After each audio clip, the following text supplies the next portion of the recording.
I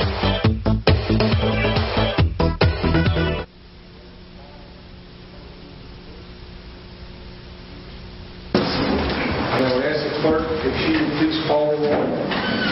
Arconti. Here. Curran. Here. Demichi. Here. Riley. Seabury. Here. Stanley. Here. Taylor. Cola. Here. Agasha. Here. Hallis. Here. Cabo. Present. Sadi. Visconti. Here. Trombetta. Knapp. Here. Nero. Perkins. Present. Gianese. Here.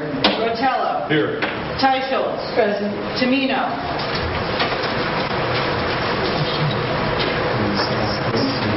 Let the record reflect that there are 15 members present, 6 are absent.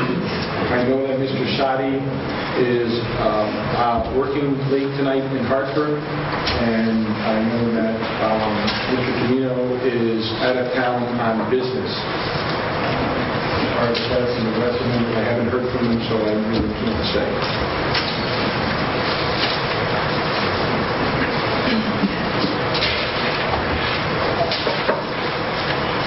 Legal notice. Notice is hereby given that the City Council of the City of Danbury will hold public hearings at which parties in interest and citizens will have an opportunity to be heard in relation to the following, copies of which are on file in the clerk's office for public inspection. Number 1 has been withdrawn. So if everyone would just mark their agenda tonight that number 1 has been withdrawn. Number 2, amendments to Traffic Code, Chapter 19. Number 3, amendments to Health and Human Services Fees, Code of Ordinance, Section 9-8 and Section 11-7. Number 4, shopping carts, Code of Ordinance, Section 12-33. Said public hearings will be held on Monday, the 22nd day of March, 2010, at 7 p.m. in the City Council Chambers in City Hall, 155 Deer Hill Avenue, Danbury, Connecticut, 06810. And it was attested by Gene Talley, City Clerk, Legislative Assistant. And just so all members are aware, we will be taking up each of these items after the public hearing closes on the committee of the whole.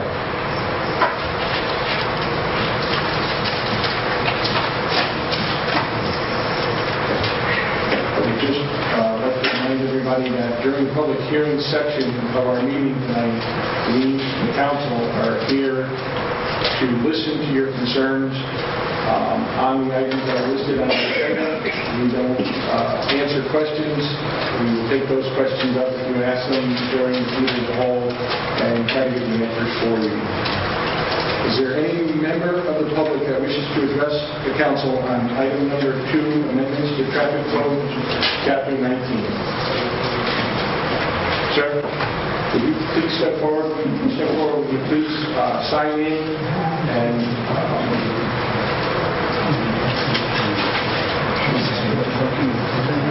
I'm sorry?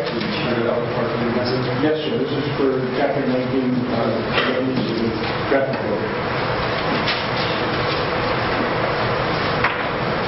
If you just state your name and your address for the record. My name is Robert M. Prater. I live at 28 Crescent Drive, Danbury. And I just want to say thank you to Councilman Gianese and Councilman Rotello for finally bringing this problem to fruition. We've been battling a long time on Crescent Drive with the parking problems from people who live here. And Councilman Seabury is aware of some of the issues, being the victim of some of them himself. I want to state my gratitude that somebody's done something finally. And Crescent Drive's been a nice little street. We want to make it safe for the kids that play there. And I hope this is just for the beginning of things that we can do to keep Danbury a much nicer place to live. Thank you. Thank you. Is there any other member, sir?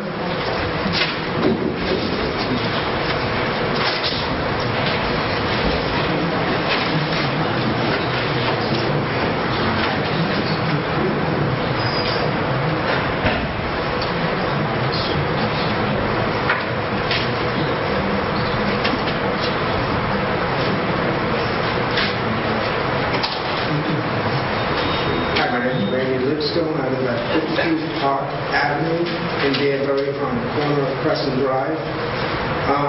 My main concern is also on Crescent Drive. They put up a sign, not a through street on Crescent Drive. However, that didn't deter anybody.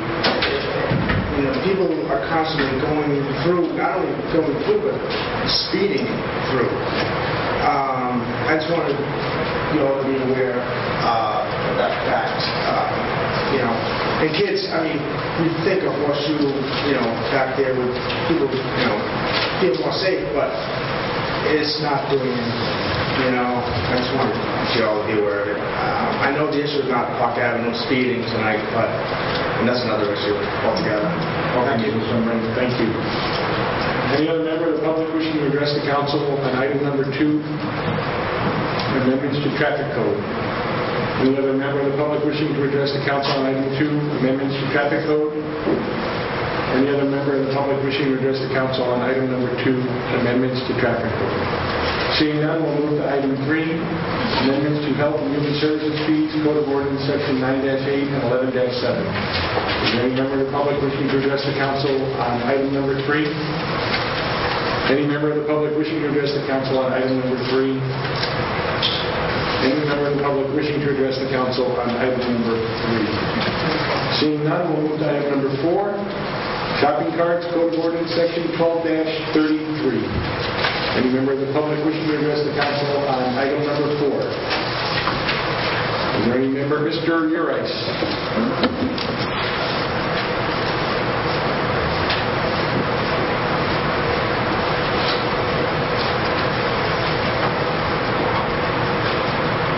It's Olympia, right, Mr. Urice?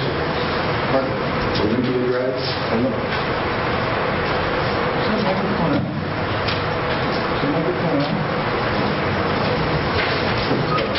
My name is Joel Urice, I reside at 44 Olympic Drive in Danbury.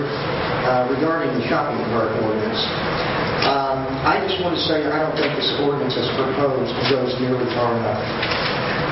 While we're out there punishing victims of crime, we should think about things like bicycles being stolen out of front yards. Those have to be picked up. We should think about all the cars that are stolen every year. I mean, we probably ought to make that a really big fine because it takes a tow truck to bring one of those in. It may sound a little ridiculous, but that to me is how this bill sounds. I mean, let's not forget the very first tenet of government: do no harm. Fining victims of crime is just not right. It's not their responsibility to prevent that crime. It's untenable to think that we're going to fine people for being victims. Thank you. Thank you, Mr. Urice. Is there any other member of the public wishing to address the council on item number 4? Is there any other member of the public wishing to address the council on item number 4? Any other member of the public wishing to address the council on item number 4? Seeing none, Mr. Chairman? Mr. Rotella? Point of order. I received late this afternoon a couple of emails about an item on the agenda. I'm wondering if I should talk about them during the committee of the whole, or should I leave them in the record now? You can talk about them at the committee of the whole, Mr. Rotella. Okay, thanks. At this time, I'll entertain a motion to close the public hearing. Second. Mr. Seabury, second by Mr. Nagashev. And would the clerk please note for the record that Mr. Keller arrived at 7:07. Thank you. Okay, at this time, I will open up the committee in the whole. And I will ask the clerk to please call the roll. Arconti. Present. Curran. Here. Demichi. Here. Riley. Seabury. Here. Stanley. Here. Taylor. Present. Cola. Here. Negershev. Here. Callis. Here. Cavo. Here. Sani. Visconti. Here. Trombetta. Knapp. Here. Nero. Perkins. Present. Giannis. Present. Rotello. Here. Teicholz. Tumino.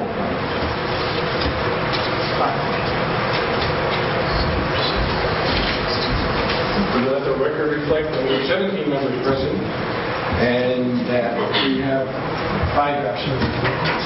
And the record will reflect the absences as I noted in the public hearing.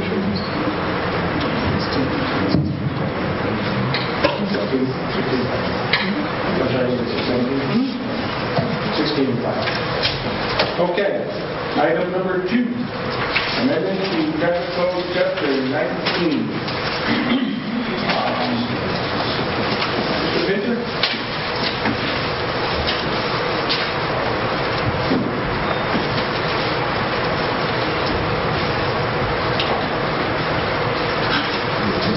Hello, everybody. Mr. President, item number 2, which probably have seen because it went around to an earlier council, is a combination of basically 3 items. Item number 1 is an ordinance. It's a new ordinance in Chapter 19, which would seek to prevent people from parking their cars within 5 feet of either side of a driveway in the city. Item number 2 is the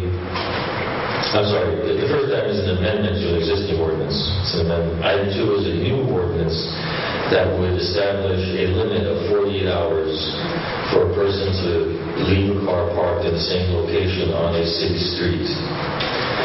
Item number 3 takes the first 2 items and incorporates them, this thing's very loud, and incorporates them into the schedule, the grid that exists in the code of ordinances right now, and you have a copy of that there. You'll see the change in bold or whatever it is. Those 2, the amendments to the ordinance and the new ordinance, those 2 items are incorporated into that grid. It'll allow for the police department to fine for that at a $100 level, which you had established for the other items previously. So those 3 things tied together provide the enforcement and the prohibitions that members of the council had asked and others had asked to be enacted by the council. So I think all the paperwork is there. Be happy to answer any questions about the details, but basically they're fairly straightforward. One's an amendment, one's a new ordinance, both incorporated if you adopt it. Mr. Pinter?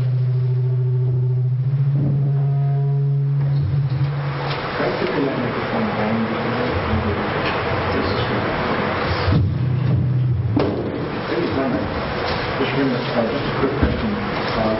Previous to the 5-foot proposed amendment, what was the distance? There wasn't. It's not working. There wasn't any distance at all. The amendment to the ordinance is really, it's a new provision as far as the 5 feet that does not exist in any way.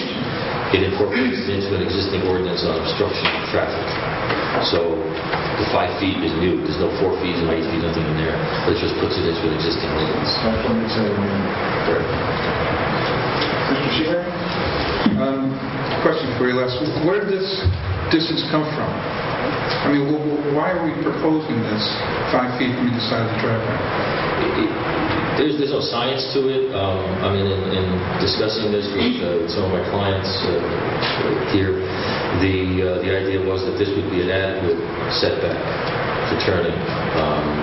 I understand that there's other municipalities that have a similar distance from either side of the driveway. 5 feet seems to be reasonable.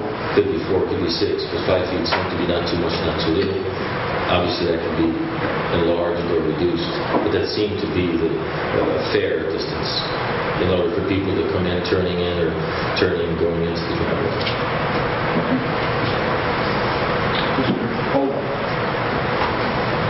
Was any consideration given to the width of the driveway? On the narrow driveway, 5 feet would be like a wide driveway. You don't need 5 feet.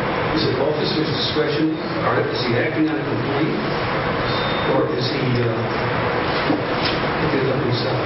Probably both. The 5 feet applies regardless of the width of the driveway.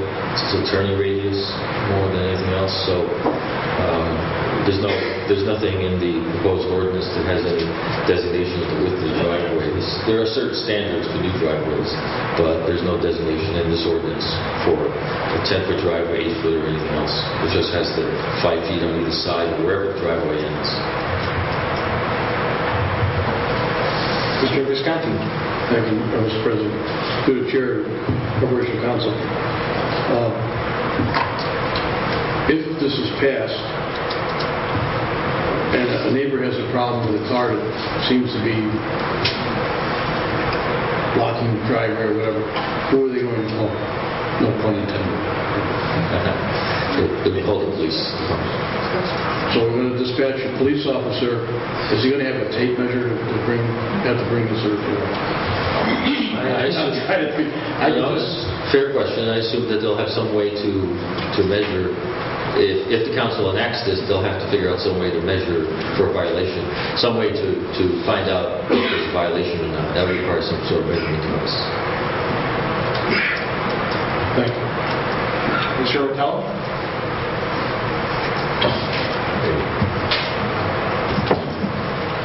Thanks, Mr. Chairman. One of the issues in the 6th, and it's probably an issue that the other wards and the at-large people certainly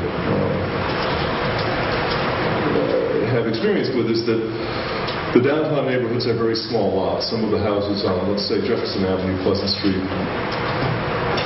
Harding Place, some of the President Streets basically have 50-foot to 75-foot wide lots, and the houses were originally built for literally horses and carriages. Some of you, when you were kids, might even remember the original hitching posts, the limestone hitching posts in front of these houses. But they were never really designed for cars, and they've sort of been retrofitted over the last, probably since World War II, for motor vehicles with garages and things like that. So you're dealing with essentially very narrow driveways, less than the width of, in many cases, parking space. And what happens, you guys want to just take a little field trip to go up, say, Jefferson Avenue, you'll see that cars are parked right up to the edge of the driveway. And what happens in a situation like that, since it's a narrow driveway, is when you pull out, you can't arc your turn to the left or right. You have to go straight past the bumpers of the car into the next lane, and then turn left or right, depending on which direction you're going. If it's your son's car, you're going to yell at your son. But if it's somebody parking their car from a condominium complex that has a limit on cars of usually 2, and then every other car after that is $250 a year, they get creative in where they put their vehicles, and very often they put their vehicles near these condominium complexes. And in the 6th, in any event, for downtown, many of these condominium complexes are built adjacent to or within these older neighborhoods with very narrow driveways and very narrow yards that are close setbacks. So you really don't have a lot of area to put a couple of cars in front of your house. Now, I also represent Joe Urice's section of town where people have much broader lawns and much wider driveways, and for the most part, those people don't even park in the street. This would not be an issue for people who live 1, 2, and 4-acre zoning, wide driveways, and big backyards where they can park their car. But it's a critical problem in areas like Crescent Drive. You heard some of the people talk about West Worcester Street, and I'm sure in some of the wards like the 3rd, perhaps on Hospital Avenue and places like that. So the idea is to just pull these guys back a little bit from the driveway, so that if someone were to park a car and abandon it, so to speak, some of these cars can be parked there indefinitely now. People will have some recourse. And I had an issue with one of my properties where we actually couldn't get anybody to move the car. It was a legally registered car. It was right on the edge of the driveway. And tenants could not get out onto the street. They had to drive straight out into oncoming traffic before they could make their turn. And obviously in the reverse when they were coming back in. Problem number 1 is that. Problem number 2, no ambulance could fit them. So simply with cars parked on each edge of the driveway, the ambulances could not come into the complex. That's how narrow some of these older driveways are. And then problem number 3, with some of these vehicles that have been parked there for a long time, the streets can't be cleaned. So I think that from what I've been hearing from constituents, as we're reading about this in the paper, is that this ordinance, if it passes, would, after a complaint, I mean, you're not going to call the police because somebody just parks their car there and they can go away for the weekend. But after you realize a car is not moving after a week or 10 days, you're going to say, hey, what's going on? I can't live like this. You make the call to the police. They come. They either measure it from the driveway or set the timer 48 hours. They tag the car and then come back and move it. At that point, it's been effectively abandoned or derelict.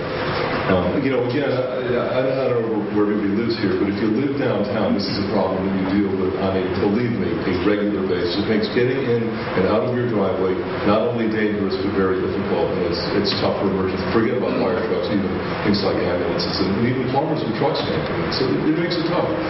And up until now, we haven't been able to do anything. If the car's registered in Danbury and you can park on the street there, then it doesn't make any difference, no matter how inconvenient you're, being to your neighbor. There's nothing that they could do. This at least gives them, after a complaint, a little bit of enforcement capability. I'm going to vote for this. My constituents have been telling me that they need it in the month, so I'm going to vote for it. I think that we should. And also, let me just add that if this becomes a problem down the road, we could adjust it. Thank you. Thank you, Mr. McCall. Mr. Snow, what got we didn't see hands up till late, Mr. Perkins, I haven't seen Mrs. Snow. I'll go to you next.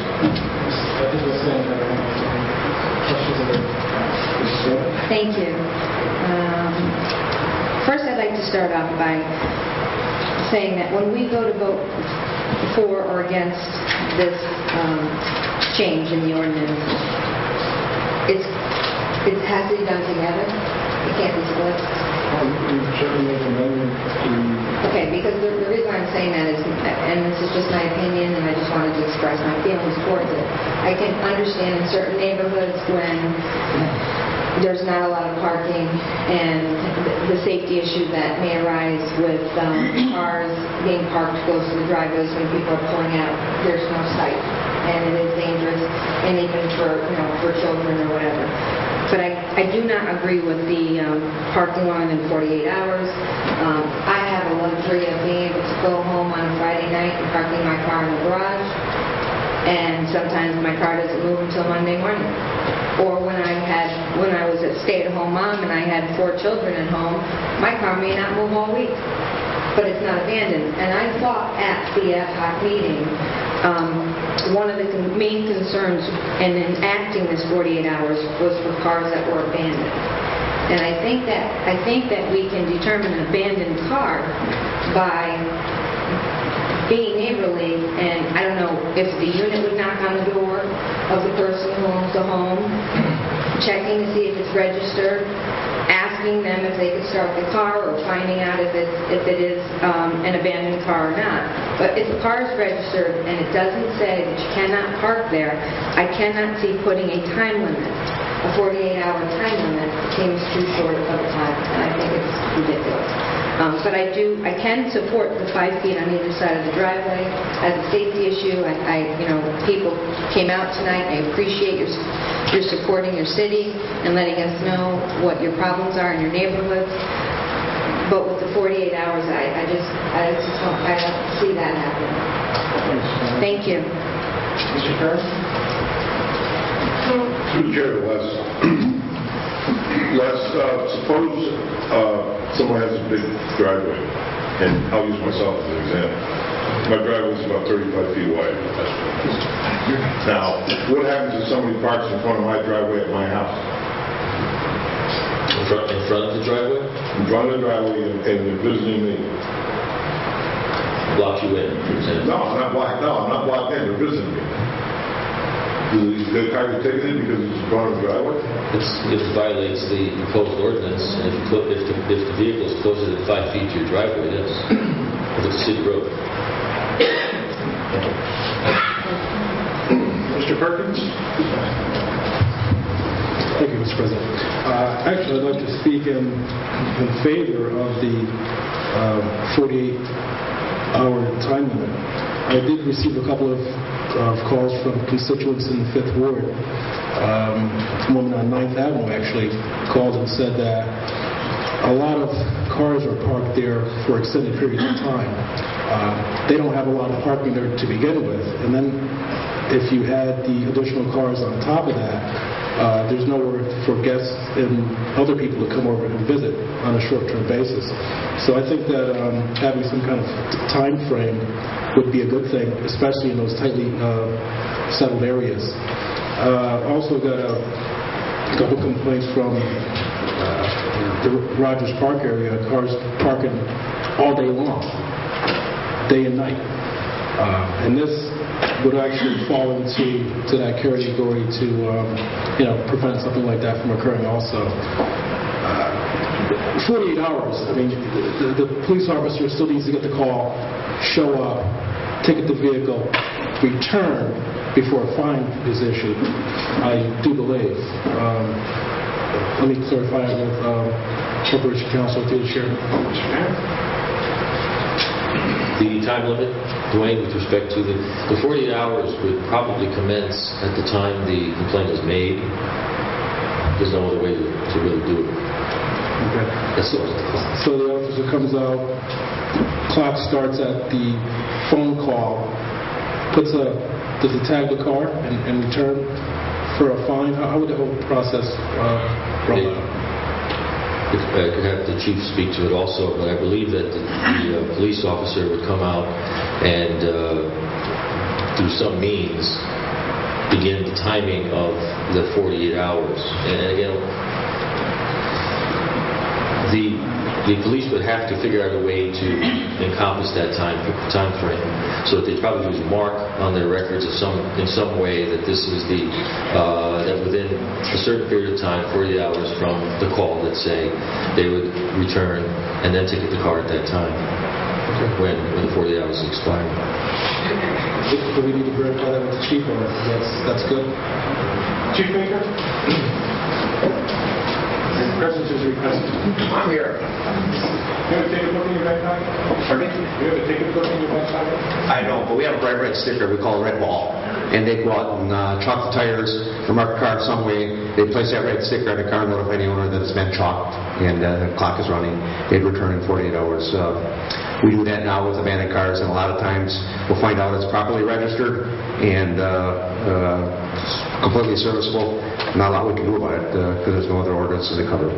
Right. Actually, just to close, and that's the first thing I actually put a call in myself for a car that was called in to me that had been parked there excessively. And one of the first things that the officer explained to me was that if it's a legally registered vehicle, they can't do anything, which is why I think this is a good idea.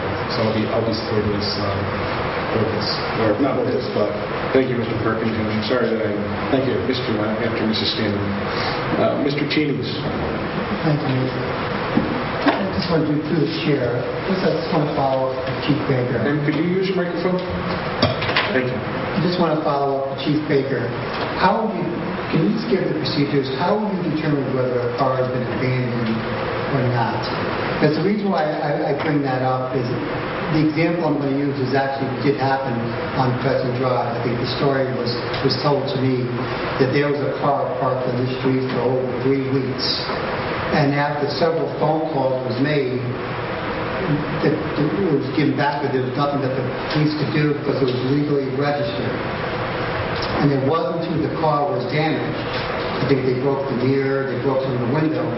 It was only at that point where the police actually had the authority to actually tow that vehicle away. So, can you just give us an example? Before it goes to that extreme of damaging the actual car, how would you tell if a car has been abandoned or not? There's no uniform way to do that, but indicators of an abandoned car would be the registration is expired, or there is no registration, damage to the car's unserviceable, flat tire, it doesn't start. Those types of things would indicate to us the car's abandoned. But if the car's in good repair, properly registered, legally parked, then we're absolutely correct. We probably couldn't be doing anything about it. Parked there all year. Just in your opinion, would you think this ordinance would be a good tool for the police department to have? Do you think 48 hours is a significant amount, or do you think it should be 72 hours or longer? I really have no opinion on the length of that time. I think you ought to establish some time so we have something to work with, but in this, 72, 168, I don't care. Give us some parameters to work with. But the ordinance itself is something that it's a good tool to have. Yes. Thank you, Chief. Mr. Visconti? Thank you, Chief. To Chief Baker, just a question. When you put the red ball on, right now, regardless of what this ordinance says, is there a time limit before something is done, or is there a 30-day time limit on it, or what? No, but they'll come back in a reasonable amount of time to check to see if the vehicle's moved. And they'll do some of the things that we talked about earlier. They'll run a registration, try and contact the registered owner, knock on the door, see if the neighbors know about it. They do all that as part of that investigation right now.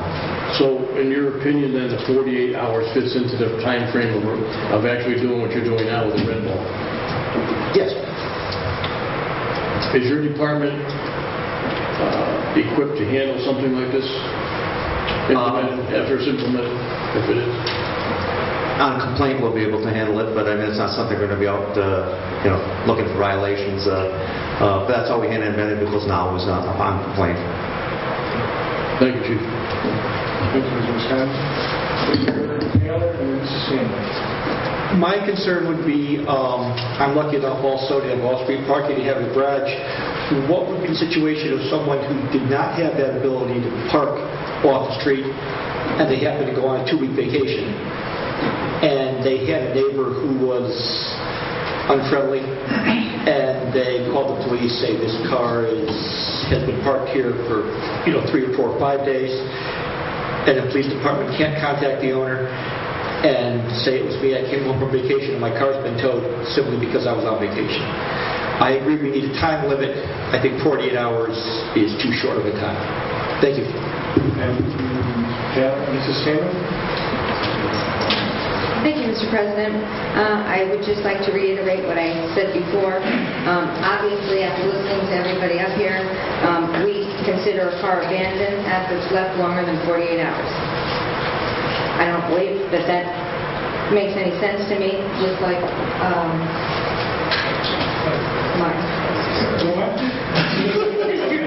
Councilman Taylor had suggested that people do go away on vacation, and I think that we're going to drive our police department absolutely crazy.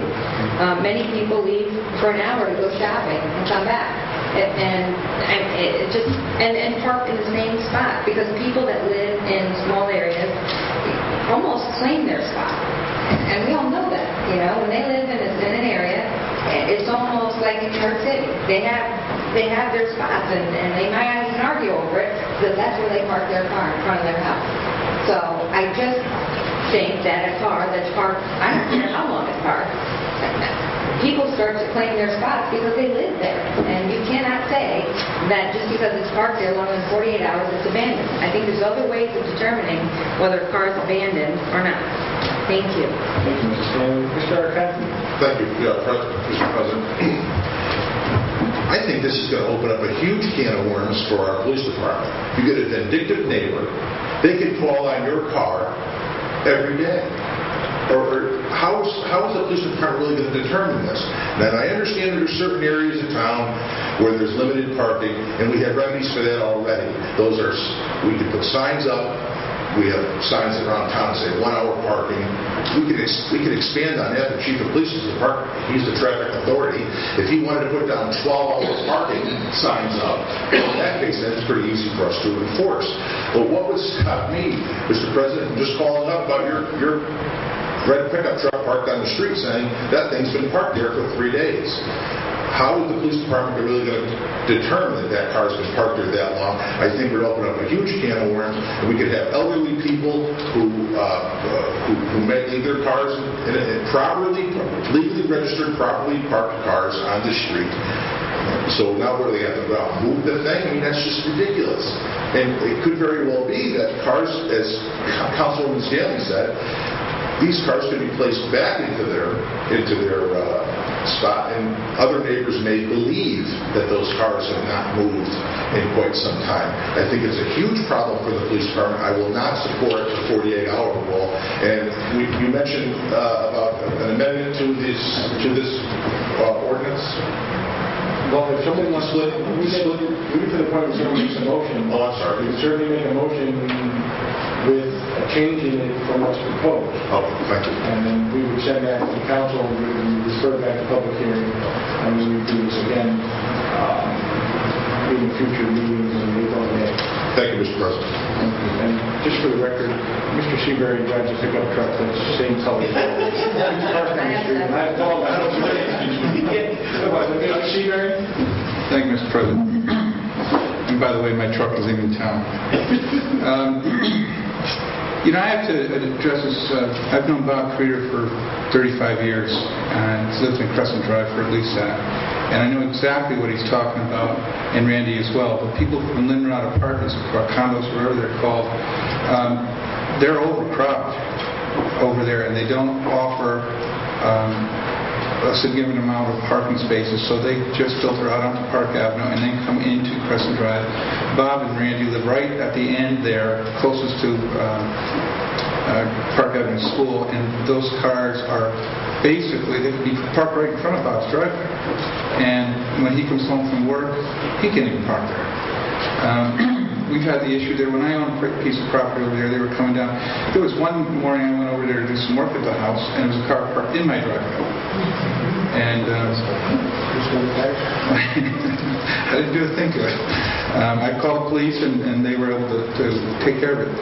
But then I look at the other side, and I'm very sympathetic to them. I lived through it with them. But then I look at the other side of the coin, listening to Councilman Arconti, and then thinking about properties on Griffin Avenue, where one side of the street there's no parking, and the other side of the street there's parking all up and down. and on many of those houses there are no driveways. And so what's happening is that people are parked there, and it'd be just like Colleen said. She can come home on a Friday night and leave her car there till Monday morning. They are now subject to fines if they didn't use their car. It's a double-edged sword here that I'm faced with, and I quite frankly don't know if I can support the 48. Not because of them. I hope to do anything I can for Crescent Drive. Maybe there are more signs that can go up to no parking, and we tried that before as far as parking signs. We had people the police put parking signs there, no parking signs there.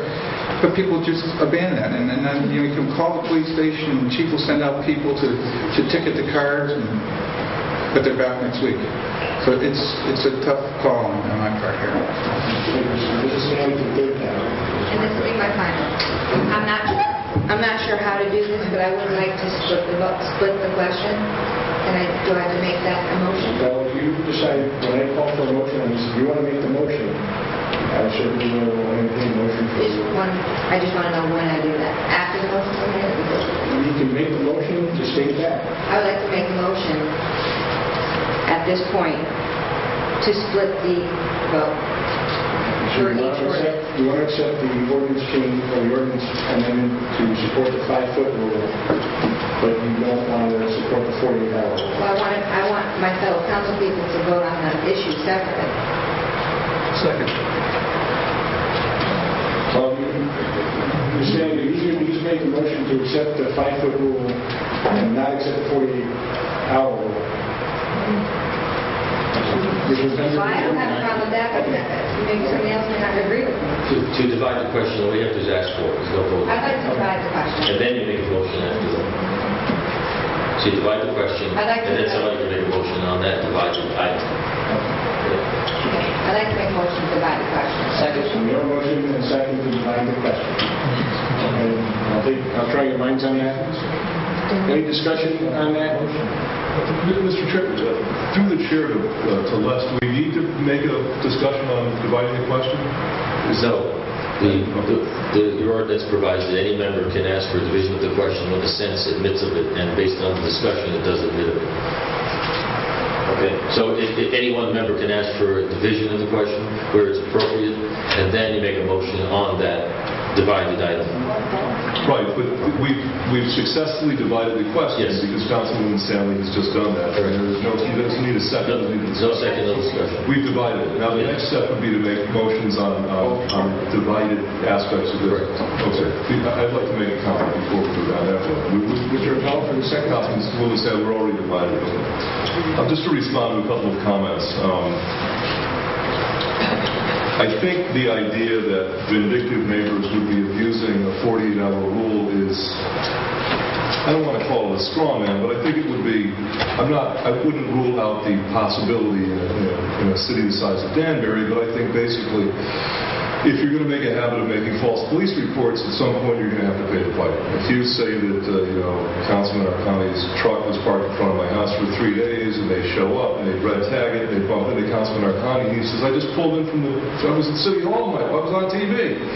They're going to know that your car wasn't sitting there for 3 days. They're going to know they got a problem with the neighbor. They're going to have a chat with that neighbor. So I don't foresee if we enact a 48-hour rule that this is going to lead to a flood of neighbor-on-neighbor, false reports. And if it does, the police, I'm sure, are very skilled at dealing with that one. The other thing is that as the chief has spoken about this already this evening, is the police force simply doesn't have the inclination or the manpower to clock every single car every single day. They're going to be responding by complaint. So if we can eliminate the likelihood of false complaints, we're left with legitimate complaints. And I have to tell you, these complaints are extremely legitimate. And we have streets that have not been cleaned because cars have been sitting there not for a weekend in Boston, but for 6 weeks in the vineyard or South America or wherever they happen to be. I'm going to turn this off. It's a problem. We need to address the problem. Now, it's possible that 48 hours may be a little bit too... that suit might be a little bit too tight. We might be able to let it out a little bit to 72 hours. But please realize the clock is not going to start ticking when you pull in to your curb in front of somebody else's house, because you're not going to call because your car's in front of your house. But you pull in to somebody else's house on Friday afternoon and go to Boston, the clock doesn't start ticking at 5 o'clock. The clock starts ticking after a neighbor realizes the car has been there forever. Then they come, then they tag it, then they... So it's been my experience in downtown Danbury that takes about 10 days. I start getting calls. Councilman Motel, there's been a guy in front of my house who's been there for like 10 days. Probably longer, like 2 weeks when I take a look at the car. There's leaves underneath, newspapers, there's stuff you've seen collected around the tires, cans. So we call the police and they say, Councilman, you know this, we can't do a thing about it. It's legally permissible. Okay. So at that point, the clock's going to start ticking. They'll tag it. If the owner's around, or a friend of the owner's around, they'll see this, they'll make arrangements to move it.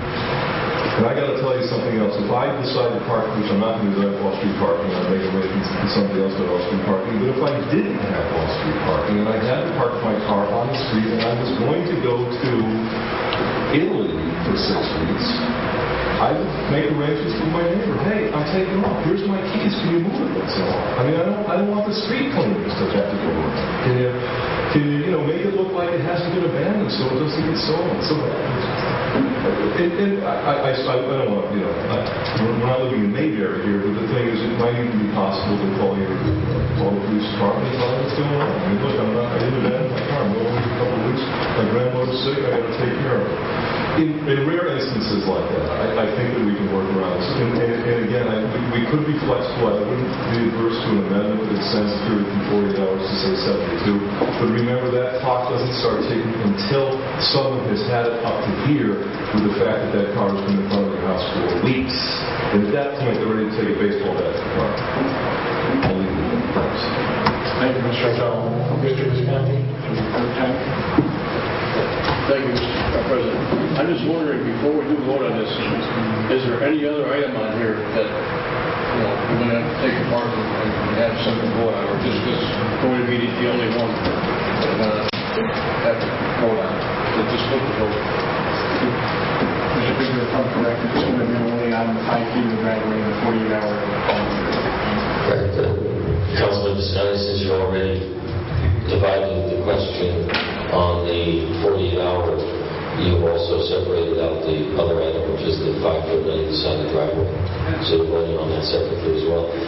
Can I just say one thing to Mr. President, to Councilwoman Stanley, that as I understand the request for this ordinance for the 48-hour parking, it was not intended to facilitate removal of inventory of abandoned vehicles as much as it was intended to forestall road or traffic or safety hazards on the road. For example, if a car is parked in a place too long, if it's a narrow road, you could have a problem with traffic coming and going.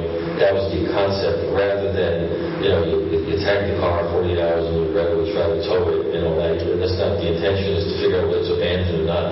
That's a separate determination. The 48 hours, and people correct me if I'm wrong, is intended to prevent a safety issue where on the side of the road for a long time and you can't get by, and it's a safety hazard. That's the intent. Can I respond to that?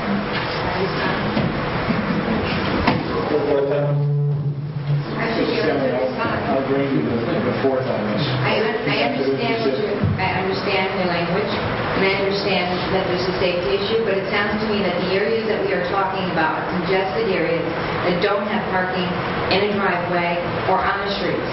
So, if making a car move within 48 hours will just put another car parked there. Somebody else is going to take that spot. So we're really not fixing anything. Do you understand what I'm saying? The problem is it's congested. The areas are congested. That may have to do with planning. Back whenever they decided to do what they were doing. We have to work on it. There is an issue, but just making a car move in 48 hours, there's only going to be another car pulling in.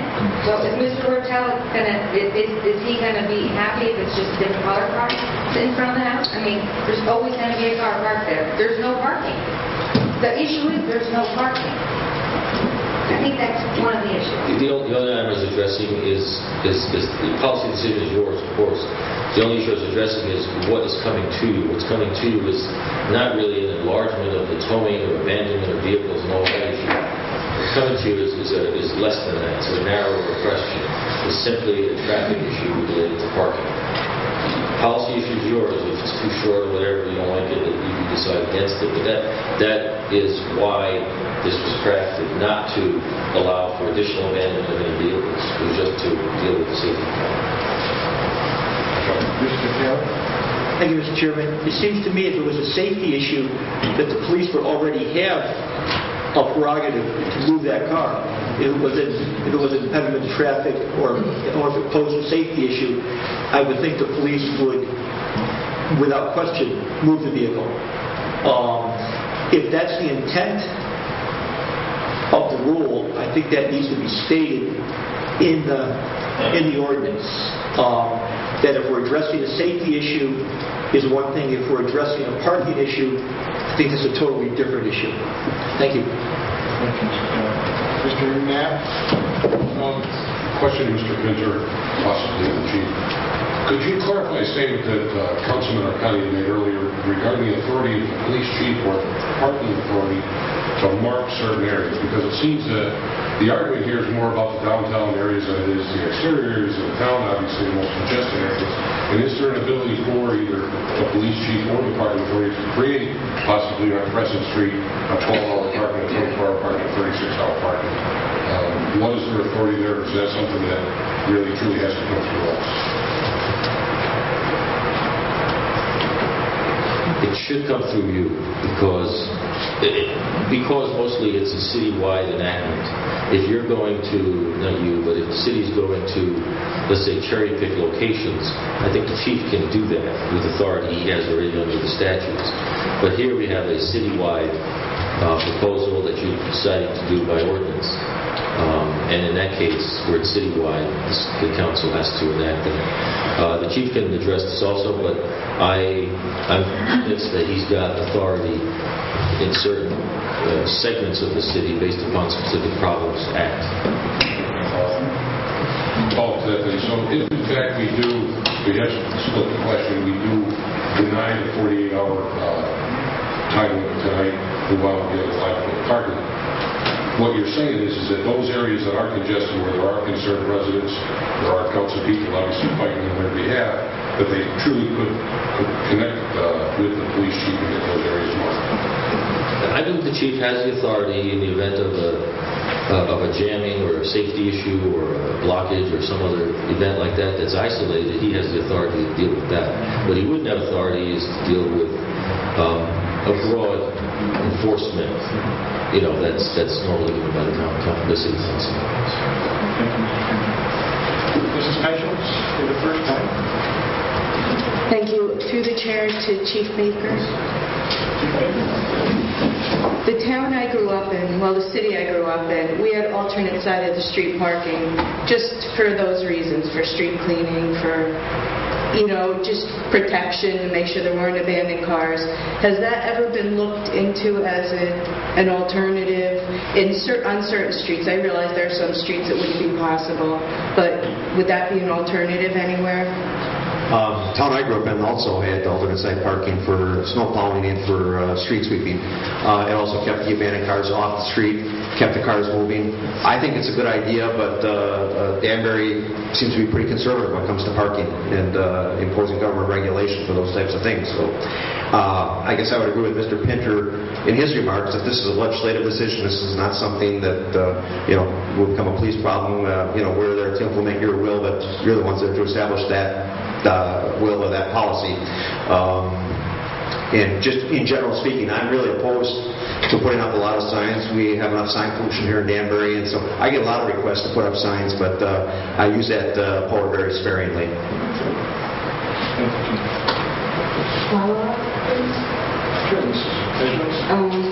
Well, thank you, Chief. I guess it's just a statement. I will not be supporting the 48 hours. And I think that maybe it would be a good idea if we do, as a body, look into alternate side of the street parking and work with the Chief on where that may be appropriate. Thank you. Mr. Perkins. Thank you, Mr. Chair. Just a general comment. These complaints that we're getting from our constituents aren't coming out of thin air. They're real. And it's our responsibility here as council people to try to take some type of corrective action. And that's what we're doing now. I really don't think the 48 hours is too short, but if it was 72, we probably may get some of these similar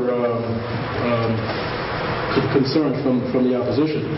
But overall, I really think that we need to push some type of legislation forward that we can correct this problem, because it doesn't make sense for people to be able to park their vehicles on the street for as long as they want to. It just doesn't make sense. So I think that we need to be able to do something to fix that problem. Thank you. At this time, I'd like to turn the gavel over to Gary Leaders, because I would like to speak on this issue myself as well. There are 2 points that I'd like to bring forward to everybody to think about. I had gotten a call from the article first in the paper about this from a resident on Belmont Circle who asked me to come up to his house and look at his driveway. And I went up to meet him, and his frontage on his home is extremely narrow. He and his wife both own a car, and they have 3 teenage children that are all driving age that they share a car. The one car has to go on the street every night because they only have 2 spots in their driveway for the husband and wife's car. The problem is if the children park the car forward of the neighbor's driveway, the mailman, because he still has a rural mailbox, will not deliver mail to his house. And he parks the car back far enough so the mailman can access the mailbox. He's in violation of the proposed ordinance. And I looked at several of the homes on Belmont, and it was a perfect example of several people that had been fighting for parking their own family cars on the street at any given time. And he just expressed his concern to me about that. I just wanted to bring that all forward for you to think about. And the second point was I wanted to ask Mr. Pinter about possibly getting this back to an ad hoc, because we seem to be all over the place on where we are on both issues, and it might be a prudent thing to do to send this to ad hoc and have it looked at and try to come out with a better consensus for that. And, do you have any opinion on that, Mr. Pinter? If the council decides that it's fine, that would be a recommendation tonight back to the council to recommit this on April 6th for the next meeting. City Council next meeting is fine. Well, that's just a thought for anybody, because you haven't taken a motion yet on this except for the question. So if anyone feels so, Mr. Seabury? For the 5th time.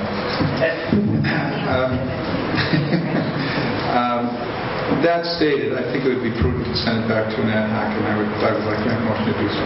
Second. It doesn't require a second. Which item? On the entire ordinance change? You already split it. Yeah, we already split it. So how do I do this? If I want to... You're going to make a motion to recommend to recommit at the April meeting of the item on on section 19-32. Please recommend committal by the April Council. That's all. Okay. And it doesn't require a second. Yes.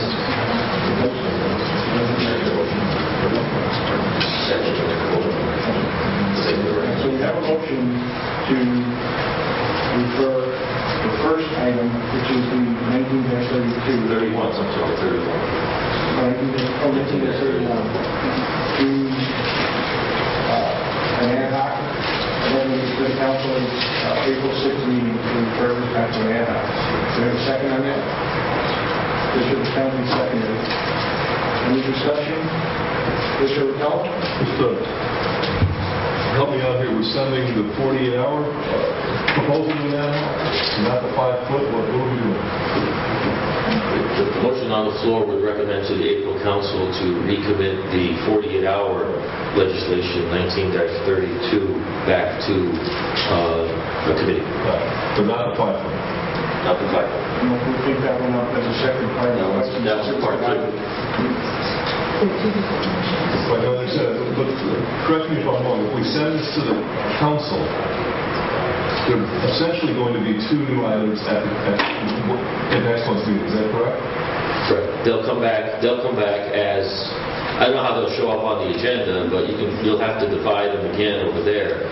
But what you're doing tonight is you're recommending on the divided item regarding the 48 hours, you're recommending a recommittal by the April Council. Yeah, I understand that, but this has not been in front of us before. This has not yet been in front of the council. The grid? Yeah.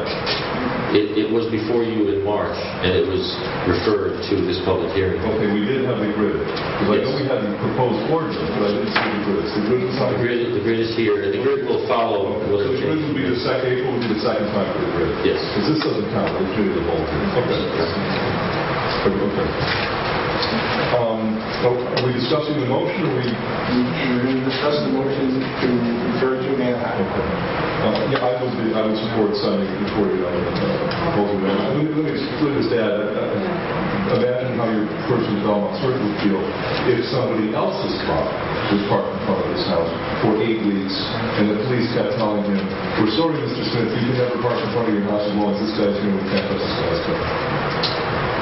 Thanks. So yeah, let's fix this. I mean, if we mean what we say here, let's fix it. We got a problem. We got to fix it. Thank you. Any other discussion on the motion to refer this to the council to refer it back to committee? Seeing none, I'll try your minds. All those in favor, signify by saying aye. Aye. Anybody opposed? Anybody abstaining? Okay. Now to the second part, which is section 19-32 of the Code of Ordinances with the 5-foot proposed 5-foot parking rule on driveways. What's your pleasure on that now? Mr. Sheehan. Mr. President, I'd like to make a motion to recommend that the amendment, section 19-32, Code of Ordinance setting distance limits for parking on either side of the driveway, be approved as a new ordinance. Would that be 1931? 32. Second. 32. The motion has been made by Mr. Seabright and seconded by Mr. Martelli. Under discussion? Seeing none, I'll try your minds. All those in favor, signify by saying aye. Aye. Anybody opposed? Anyone vote no? Okay. Item number 3.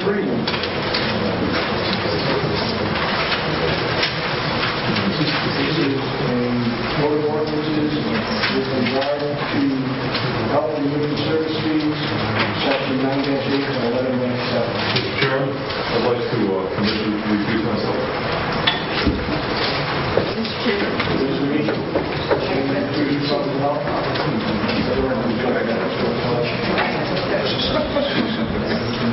And Mr. Adams as well. Thank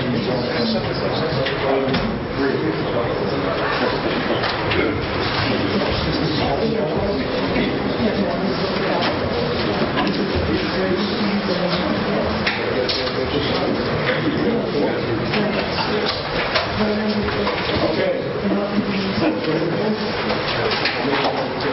Anybody would like to jump in first here on item number 3? The first time. Thank you, Mr. President. I would like to speak with Mr. LeBron. I'm not even sure if you can answer this question. I might need the raising of these fees. Is this going to help your department gain a little extra help? The fees goes to the general fund.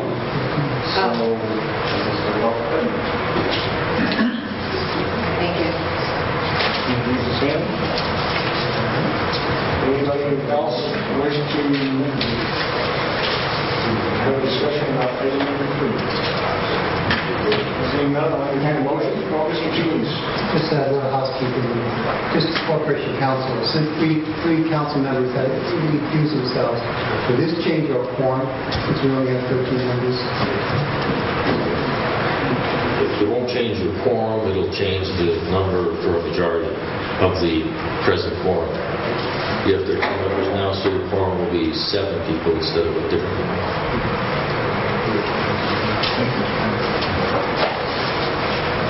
Someone would like to make a motion on item number 3? Mr. Knapp, I'm sorry, I was looking this way. Thank you, Mr. President. I'd like to make a motion to recommend the approval of a resolution establishing new fines pursuant to Sections 8A-6 of the Code of Ordinances pertaining to food establishments. Approval of a resolution establishing an $80 fee for issuance of certificates of apartment occupancy pursuant to Code of Ordinances Sections 10-10-4, an amendment to Section 9-8 of the Code of Ordinance, amending fees for subsurface sewage disposal system permits, and adopting a new ordinance, Section 11-7, pertaining to regulation and licensing of public swimming pools. All that on one. Seconded by Mr. Cheese. Thank you, Mr. Cheese. Other discussion? Mr. Curran. Just as a point of inquiry, when was the last time they raised the fees? Anybody know? 2003, 7 years ago.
Together if you want, or they do deal with separate items, you can separate them also as you did last time. It's up to you.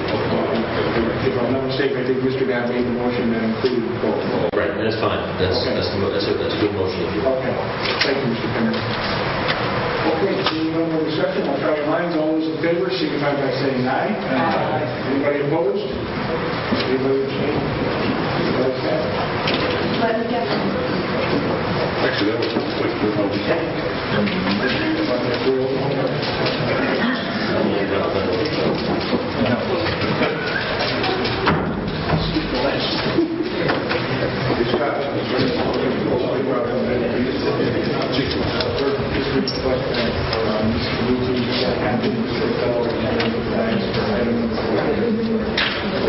Okay, folks, item number 4.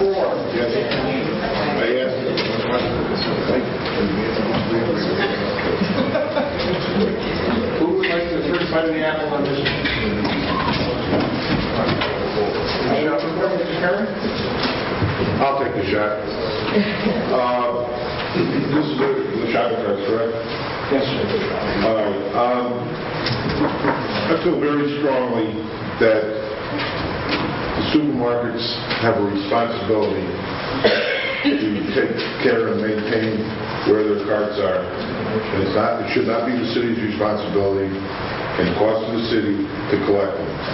Now, there'll be a lot of people who argue otherwise, but I'll tell you what, if you go down to Walgreens right now, Walgreens solve the problem very easily. You try to take one of their carts off their property, and the wheels will not turn. And if the people that own all these supermarkets or have carts who do the same thing that Walgreens did, we wouldn't have this problem. But right now, we have our city employees going around every day collecting these carts at no expense to the people whose carts they are, other than wanting to go to the public works and pick them up. But meantime, all our employees are working hours a day collecting these things, let alone hurting their backs maybe and being out on compensation and everything else.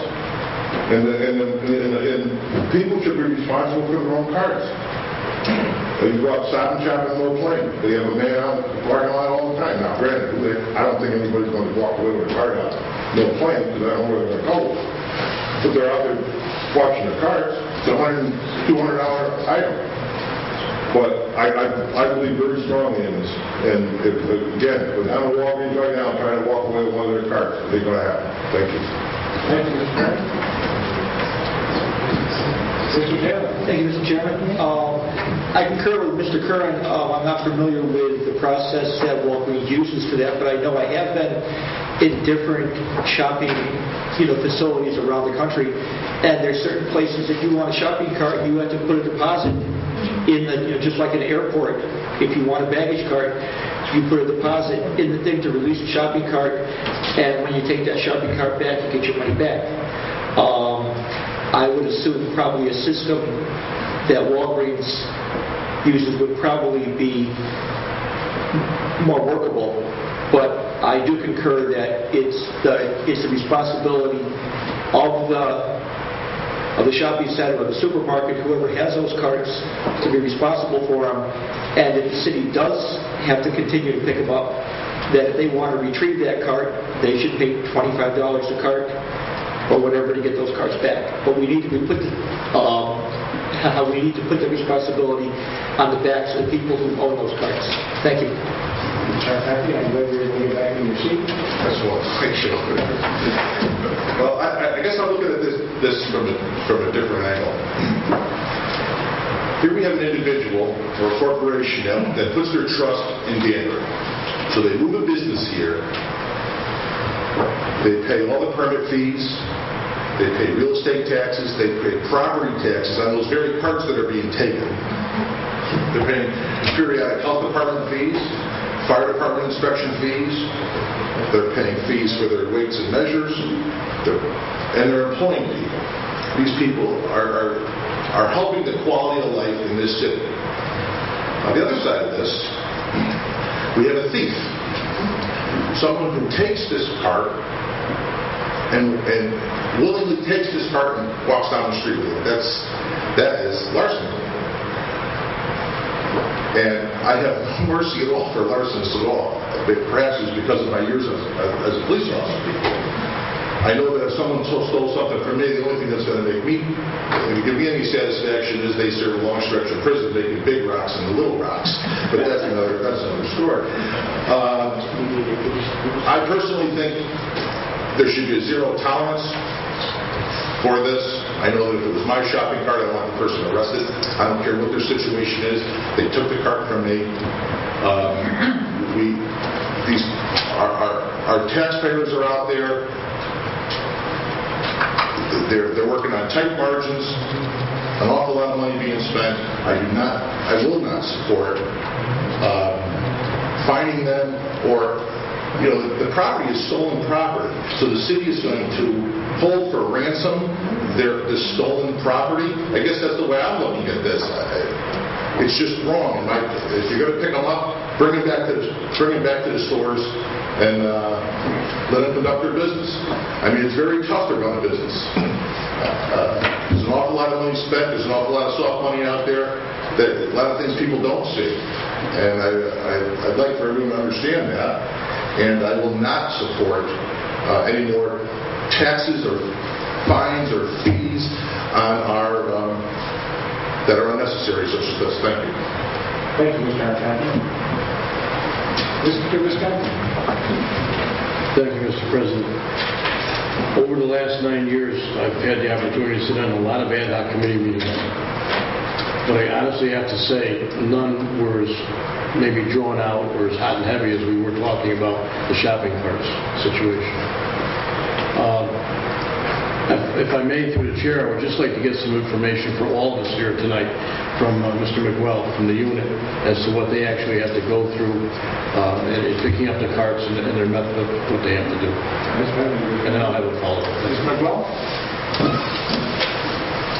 Our union representative tonight? Our union representative tonight? Best wishes to Mr. Spillman. He's feeling better soon. Mr. McWell, if you would just run us through, for everybody's opportunity to hear, what you actually have to do when you go out and find these carts, and how you have to get them picked up and returned, or whatever your method is. Thank you. Well, what we normally do when we go out we find the shopping carts, as there were 8 today, once we find the carts, we call down to the Public Works Department and get a hold of Dave Cook or another gentleman that works for Public Works that send out various trucks. And they'll usually send us out a pickup truck or a dump truck. That's a driver in a truck. And then we load the carts on the truck. And we take them down to the Public Works Department and put them away. Now, we have no other way of making anybody pay for it. We say it's we have signs up in the grocery stores, by the way. They were verified. There are signs up saying, do not remove the carts from the premises. Apparently, that doesn't seem to work, but for some people, it goes over to stay off of these carts.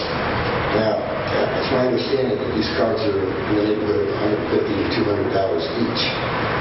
If they're that much money for one cart, you think a high school kid could stand in a parking lot and say, hey, don't take this cart out of here for $5 an hour. So my theory is it's destruction of a neighborhood. When you go down the street on Osborne Street, or you go down to Brown Street, or you go down to Osborne Street, or even up on Griffin Avenue, and you see these carts in the middle of the sidewalk. And how they got there was because most people just push their carts there. And we're not looking at the people that are picking up the bottles in the cans. They, thank God for those people, because they keep people out of our city clean. But the fact of the matter is that the people who just take their stuff home, one day they had 3 shopping carts in the backyard. 3 in the backyard. We went there for a junk car, she had 3 shopping carts with us. So, I mean, what do we do? Do we make the people bring them back? They're not going to listen to us and bring them back. One lady did. And we can't hand them a ticket for it. We can't, because we have no ordinance to give them a summons for it. So how can we enforce something we don't have? So the fact of the matter is that we spend probably maybe, I'd say probably $50 alone just in personnel, truck, and the unit truck being out there and then loading the carts up. And in fact, if somebody could get hurt, I mean, not so much me, but somebody could pick up a cart and put their back or something like that.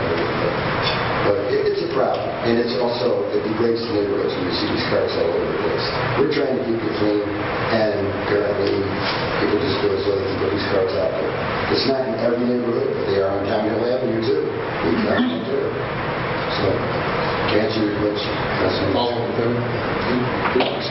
in your everyday working, there seems to be just one area of the city, obviously, where you're having most of your problems with the carts being taken from the stores.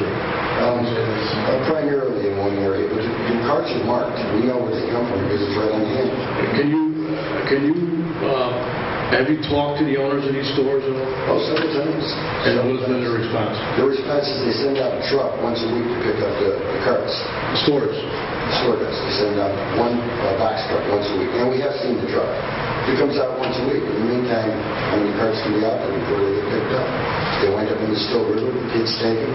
They throw them in the park on Round Street. They're over the bank in the back of Round Street, pulling down the river.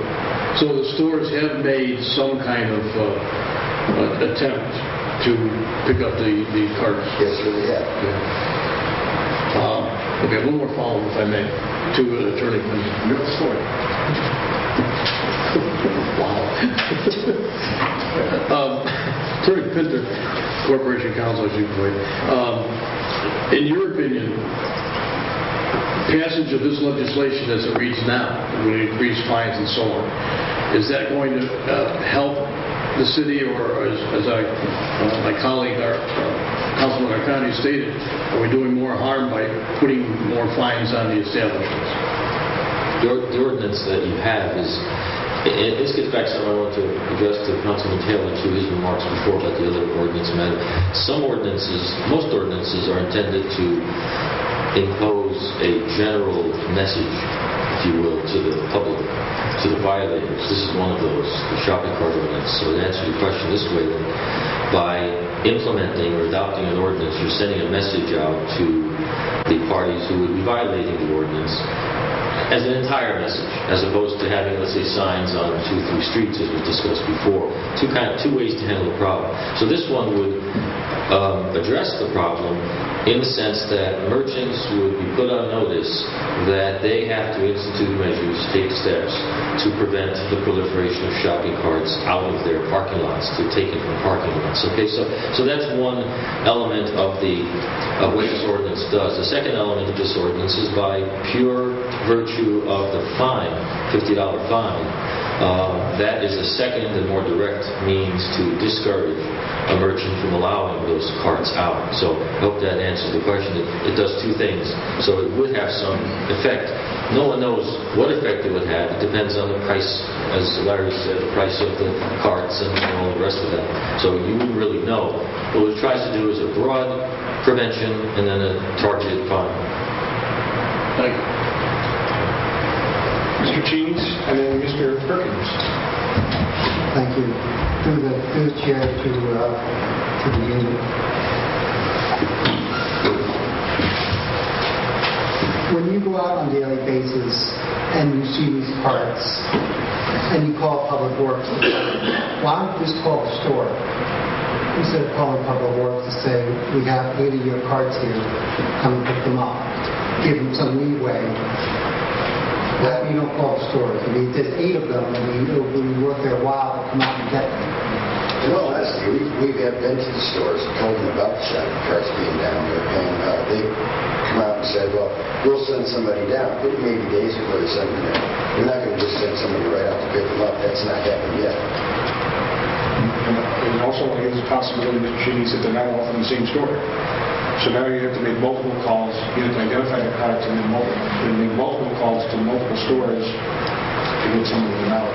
And, I agree with some of the comments that were made this evening with Councilman Alcanti. I mean, I don't think we should be fining our merchant for someone's giving their properties.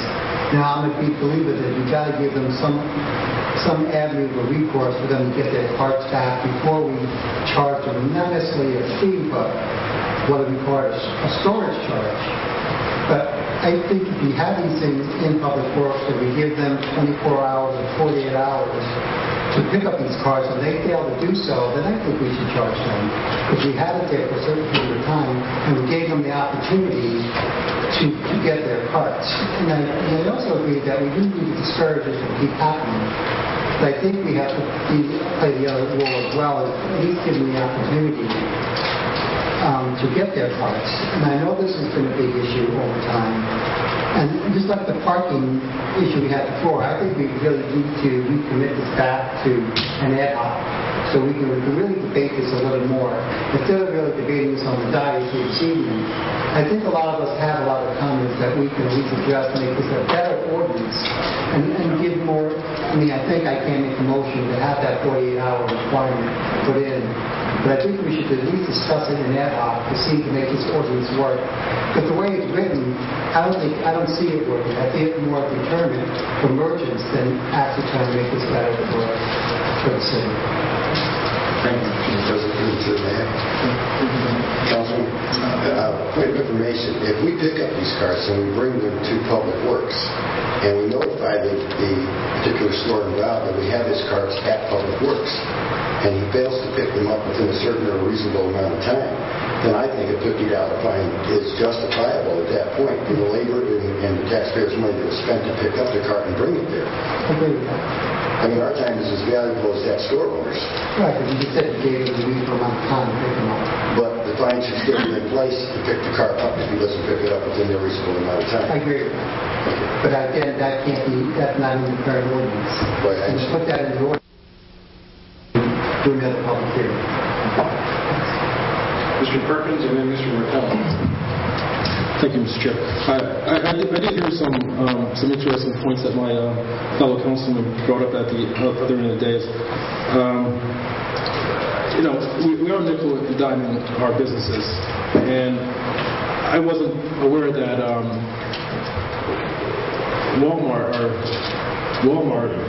Walgreens had that particular electronic system. I have seen one down in Bridgeport. They work great. And it seems to me like a lot of these other merchants would be trying to implement some similar type of system if they're going to be losing $200 carts. The unit officer did mention that it is a quality of life issue, and there's nothing worse, at least to me, than seeing shopping carts up and down Main Street and on other side streets, because I just don't like that look. And I would be interested in continuing to hash this out a little bit further. So maybe we do need to look at it a little further. Just a follow-up question.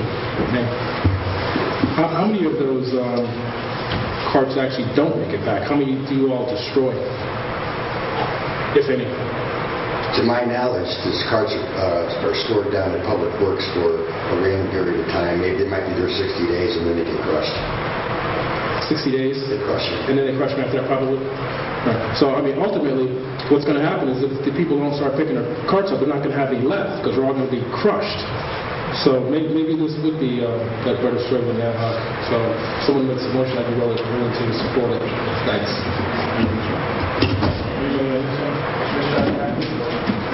Thank you, Mr. President. Exactly what the Corporation Counsel mentioned regarding the violator is not the store.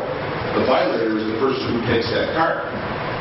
So, unless we were going to make an ordinance, if someone's pushing a cart down the street, that we're going to hit them with some kind of a violation of the city ordinance regarding having that.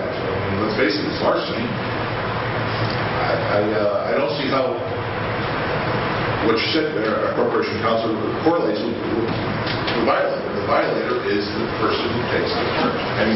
It's a service provider. Obviously, if they let the carts out 24 hours a day, but when the store wasn't open, well, then there's probably some culpability on part of the store. But if they take those carts in, they secure those carts and the store is closed, I don't see how they're violating. The ordinance, Councilman O'Connor, the ordinance the way it is now, pre-amended, as soon as an amendment to it, has two violators right now. One is that the person removing the shopping cart is a violator, as well as the merchant, if he doesn't post it on the property, that taking it off his property is a violation. So you have two violators. Under the proposed ordinance, you have a third violator, which is the merchant, for allowing the carts to be removed. So you're correct in that the violator now is not the merchant for removing the carts, but it is the person removing the carts right now. Yes. Under the proposed ordinance, you have the merchant allowing the carts to be removed, the merchant not posting it, and the person taking the cart. Okay? So you have... Yes, Corporate, but let's face it, there's no affirmative defense for anybody taking a cart. There's no affirmative defense for someone leaving the premises with that cart. And that's the violator. And the true victim in this is that store. Absolute victim. If by some chance, as Councilman Chianese alluded to, if by some chance the council feels that a fine has some lack of comfort, certainly what the ordinance provides presently is a $2 per week charge for storage up to a maximum of $50. Certainly if the council wishes, they can rename the fine to a storage fee, refigure the clause right now to allow for a $50 fine after 48 hours or whatever it is after notice.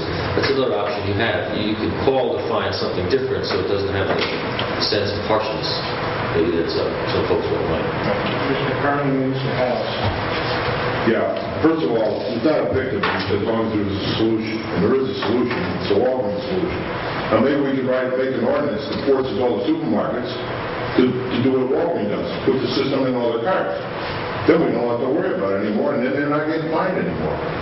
But I'll say what I said the night of the committee meeting. If we play hardball 1 month, put this ordinance into effect, play hardball 1 month, you will not have I'll guarantee you will not have a shopping cart problem in the city of Danbury. Because then the store owners will realize that we're doing them a favor because it costs $200 to replace those carts. Because the manager of Walgreens told me the reason they did it is they were losing all the carts. And this was the way to do it to save money. I mean, they didn't do it because to spend money. They did it to save money. Mr. Stanley, do you want to hear that? Okay, I'm sorry. Through the chair to Mr. Ball, please. I don't know if I missed how often are you sending guys out to collect these? Is it on a weekly basis, a monthly basis, per call? How often is it that you think Actually, we make this trip on a daily basis. We drive these streets every day because So it's a regular route for you that you do? Much regular route because we have other problems besides shopping carts on the streets. Right, but so they're out there not just for the shopping carts, but for other. I mean, because you said something about $50. Is that per hour? That we assume. What was the $50 you said about a man in a truck? No, I was rating. It was hypothetical. No, right. But you're sending a dump truck out and you're man at it, you're probably talking that's getting $25 an hour or whatever, plus his truck, plus myself and my coordination still out. Now, also, is it summertime? Is there more than wintertime, or is it seasonal? It's pretty much seasonal, really. The wintertime you don't see a lot of them out there, but now spring is broken and we just saw 8 today. And is it one store more than another? Well, if you categorize the neighborhood where you are, you're in the neighborhood where a big store is. That's where the shopping carts are going to be. You're not going to see them from Stop and Shop on the hill, like I said. And you're very seldom seeing them down the Main Street. But the wall bounds on the lower Main Street, we have to have them down in that area. They have something like 500 cars that are damaged and thrown behind the building because it was really tough.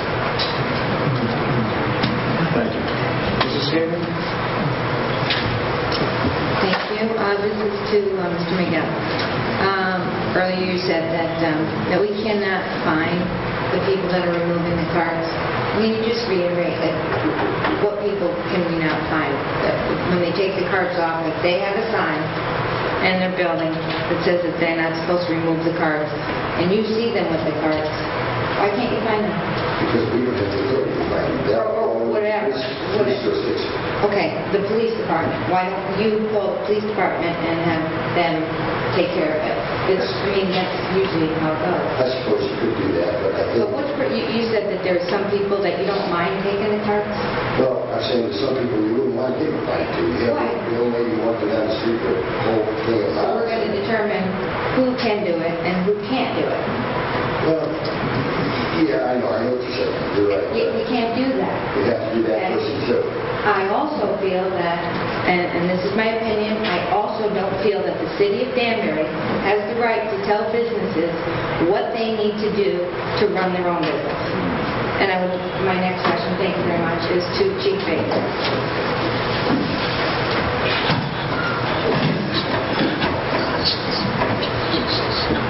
How are you tonight?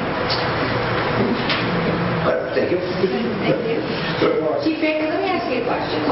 When somebody has something stolen from their property, they call the police and the police come out and make a report. If we were to put this into effect and the store owners put up a sign and instead of saying follow the ordinance, they say if our carts are taken off the property, we will prosecute to the fullest extent of the law. We're not telling them what to put in the sign, correct?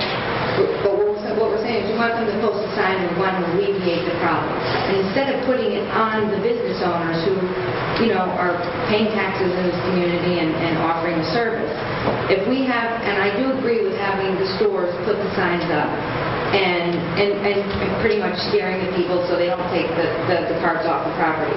But once the carts are off the property, who's to say that the store owners at the end of the night lock their doors, go out and take a count of the carts and say there's 100 carts? That's what they started off with. And every night, just put a call into the police department because they have it clearly posted that it's illegal to take it off their property. That's almost as good as, it's a lot less expensive than having the store owners install these devices onto their machines. A lot of these stores may not be able to afford to do that in today's day and age. But they call you up at the end of the night and they say, I started off with 100 carts, I have 80 now, 20 are missing. Well, your police officers write a report, now they're stolen. Okay, now they're considered stolen. Okay, and then we find out that the carts are sitting in the Public Works Department because they pick them up throughout the city. And now, aren't they holding on to stolen merchandise? How does that work? I know it sounds crazy, but I think the whole thing is crazy. We probably wouldn't charge them with holding, possessing stolen property, simply because the owner of the store couldn't establish, very specifically the property taken, when it was taken, how it got there. But it is stolen property, though. Sure. You filled out the report. Okay, that's all I have to say. Thank you. Thank you. Mr. Raquel? Thank you. Through the chair to Corporation Counsel, Les, I'm looking at a fee schedule here. Penalty for violation. This is subsection B. Any person failing to comply with the provision of subsection C, one hereof, shall be subject to a fine of $25. Then it says any person or person failing to comply with the provision of subsection C2 hereof shall be subject to a fine of $50. So I go back up to C1 and 2. C1 seems to be fairly straightforward. Basically, it says if you steal a shopping cart, you're going to go to jail. But it also says underneath here, it shall be an affirmative defense to prosecution under this subsection that the business establishment involved has failed to comply with the provisions of subsection B hereof. Which says to me that maybe we're fingering the business owner for $25. Right. Then 2 is removal from premises prohibited. It shall further be unlawful for any proprietor or owner of establishment making shopping carts or related devices available to customers to allow the removal of such carts. So it looks like they're on the hook for 2 fines. I'm looking at 50 and 25, we're up to $75. Okay. Now I'm looking at a retrieval fee of $10, so we're up to $85. A storage fee of $2 a week, so let's figure it's going to be there for 3 weeks, so we're up to $6, $91, and pretty soon we're getting close to our $100 thing that we were talking about earlier this evening with the cars for a shopping cart. This was a contentious add-on, as we all know. I wasn't on it, but I was at it, and on it, by proxy as ex officio. And I was watching good people with good intentions unable to agree on a proper response.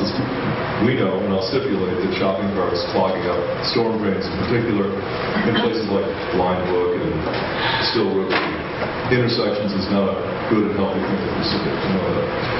And we also know that the shopping cart owners, store owners, should probably be a little bit more proactive. Not like they don't have enough to do already, but they should probably be a little bit more proactive, if not to themselves, to their shareholders. If these shopping carts are $200 a piece and they're in the wind, it would seem to me that shareholders might say at the end of the year, guys, it adds up. We've got 1,500 stores using 200 carts a year, and that's like, a dental floss for the CEO. But it can wind up exploding. So there were a couple of attempts to work around this where we would satisfy Sean, the unit, and satisfy the police, would satisfy the store owners, and we would kind of, satisfy the community in the sense that at the end of this process we would have less shopping carts flying around. One of them was a simple retrieval fee. We see the carts and we don't want to leave them there any more than we want to leave anything else there. And we take them and we pile them up and we call the store and we say, come get your carts, and we want your cart back. It's $15, which is probably, 90% less than the cost for a car. They don't come and get their carts after 3 or 4 months to the auction. The issue I have is not with picking up the carts. It's not with being properly compensated for retrieval. I've had 2 cars stolen in my life, and it has always cost me money to get my car back. Somebody winds up with my car that's not me. In an illegal fashion. I don't think the kid that stole it put a garage or something like that, and I have to pay a retrieval fee. Normally it's handled by the insurance, but there's some point in it. $75 for a tow or something like that. There is a precedent in certain circumstances where when the city or state gets involved in the retrieval of stolen property, there can be a fee for that. This is not a fee, this is a fine. I don't have too much of a problem with the fee. I mean, the community wants to get together and clean up a river, they want to mow your lawn or paint your house or something like that, or fix your sidewalk, and you can't do it. Well, it may cost you a couple of bucks. And we may look at the same thing for shopping carts. After notification of the people that own these stores, because we don't want to sandbag, and we say, look, we're going to be starting this new thing in a couple of months, and if your carts wander away, we're going to get them like we normally do, but you're going to be responsible and pick them up, and you're going to have to pay a couple of bucks for each cart, and if you then don't come and get them, you're selling it. So that was an idea. I don't like the precedent of fining people for being a victim. Now, I know we can be here all night long arguing specifically about the level of culpability between the property owner and the thief. But you know what?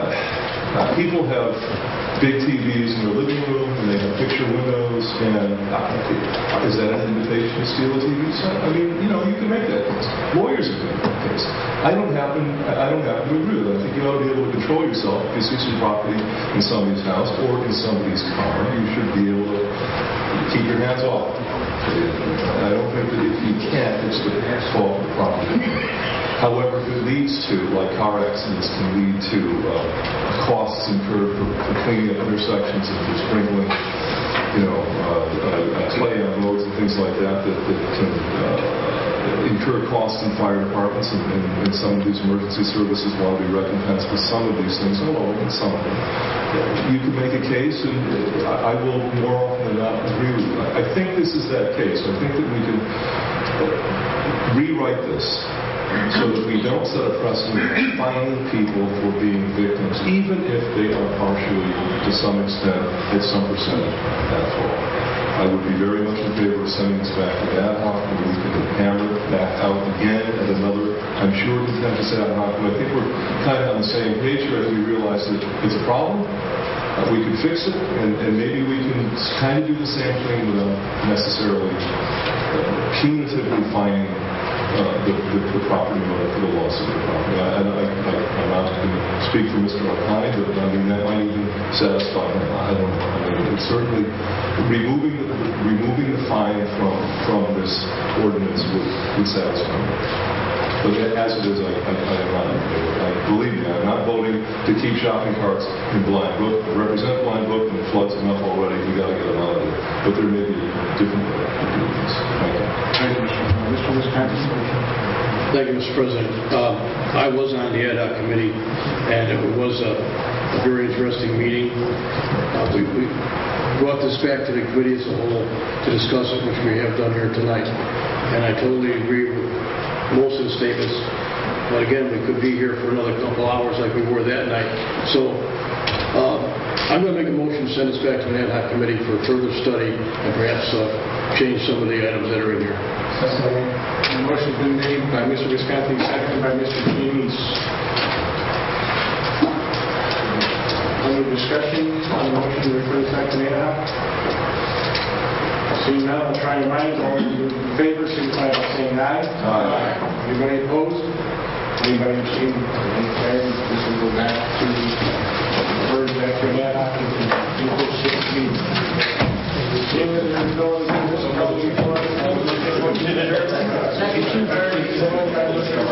you.